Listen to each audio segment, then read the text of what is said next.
Merry Christmas! I hope everyone is having a fantastic holiday season so far. Today we're going to look at one of my favorite RPGs of all time, Persona 3. This one here is actually Persona 3 FES, which is basically like a Game of the Year edition.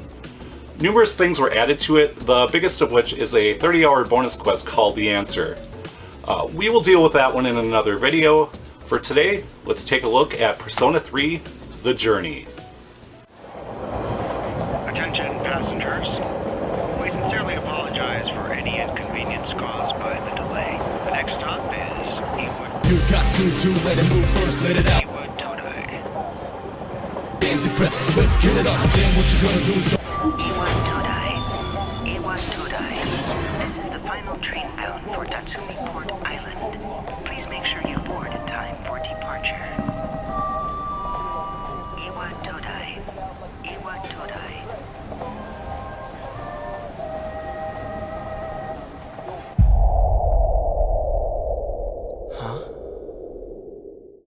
The game begins with the silent protagonist arriving in Iwatodai Station.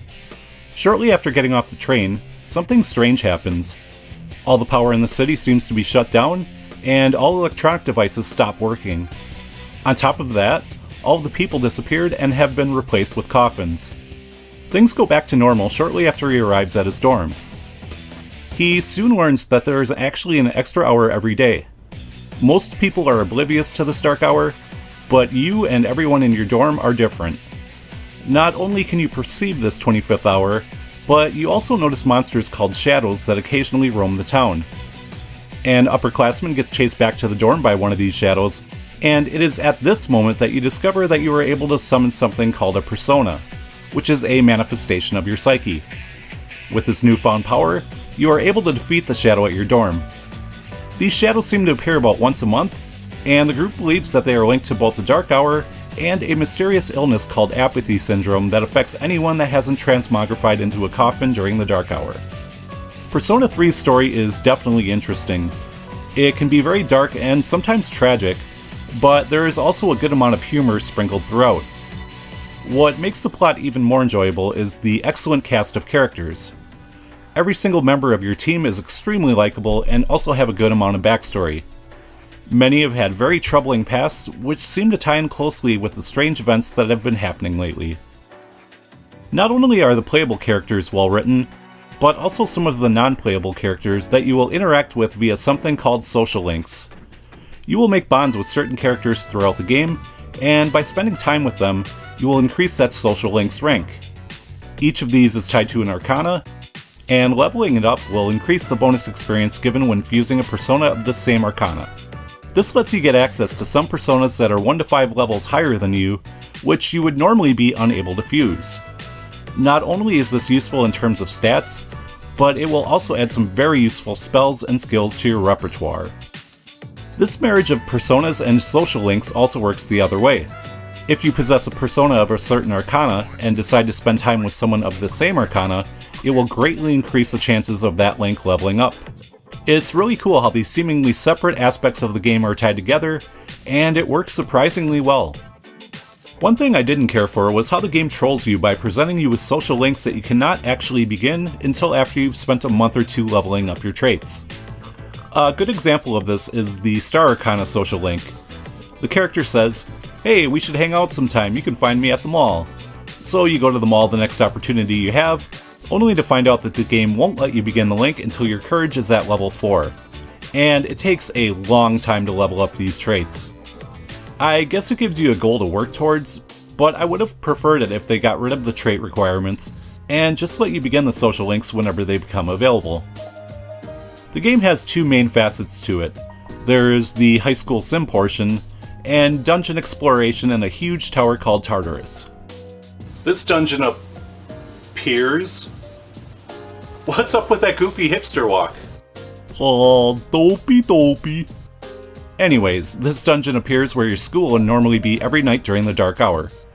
Exploring the tower is very important, as it will allow you to level up in between the monthly encounters with the shadows that appear in the city.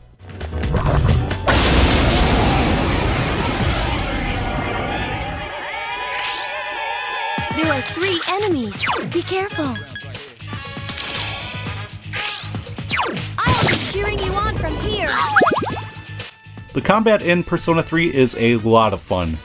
The game uses something called the press turn system, which is a turn-based system that requires you to exploit enemy weaknesses, break their defenses, and knock them down. This isn't like the convoluted break system found in Xenosaga 2 though.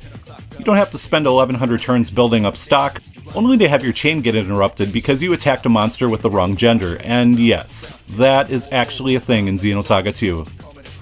Atlas keeps it simple by having you knock an enemy down when you attack their weakness, which will grant that party member an extra turn. Many times you can chain 4 or 5 attacks together until all the enemies are knocked down.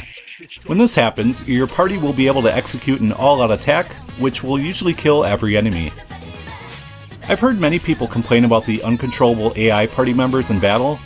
This was a little bit worrisome for me when I started the adventure, but I soon realized that as long as you are smart about what tactics to assign each character, it really isn't a problem most of the time. That's not to say it is perfect though. One issue I did run into several times was being unable to heal because my main character and healer were both knocked down. In any other RPG, I would just have one of the other members use an item to heal, but I can't do it here because you are unable to change tactics for party members when you're knocked down. There is one part of the battle system that is complete garbage though, and that is the game ending when the main character gets knocked out. This was also something found in Tengai Makio on the Saturn, although I can look past it in that game since it's really rare for the party leader to get KO'd. In this game though, it can be incredibly frustrating since you can do everything right and still fall victim to an unlucky critical hit from a monster or one of the instant death spells. This isn't a huge deal on the lower difficulty settings, but if you play on hard or even more so during the answer, this can be a frequent occurrence. Equipping party members is a bit of a pain. You can't do it from the main menu, but instead you have to talk to each member individually to bring up their status screen. Thankfully this was fixed in the PSP port, and also the later games in the series. It is nice that you can talk to party members to heal though. The graphics of Persona 3 may not be the sharpest or most detailed, but the game has a great art style to it. I really love the character portraits that show up during conversations. Is it just me, or does Junpei look like the kind of dude that thinks Metallica's Load is the greatest metal album ever? Anyways, I really enjoy the character models and love the bizarre monster and persona designs. The randomly generated dungeons look decent, although they can be a bit repetitive. The music in Persona 3, which can be divisive in the RPG community, really threw me for a loop the first time I heard it. Before then, I was used to hearing RPG music that sounded like this.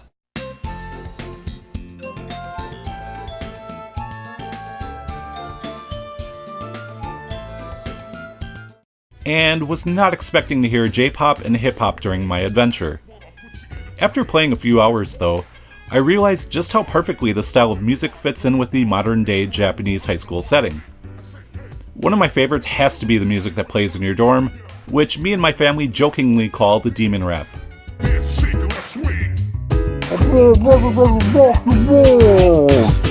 The game also has a ton of voice acting in it, and it's all done rather well.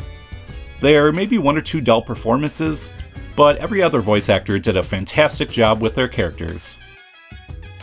And that's a wrap on the journey portion of the review. Aside from a few minor gripes, it is a fantastic RPG. I'll see you guys next time where we take a look at the answer, and I have a feeling that video will not be so positive. See you guys next time.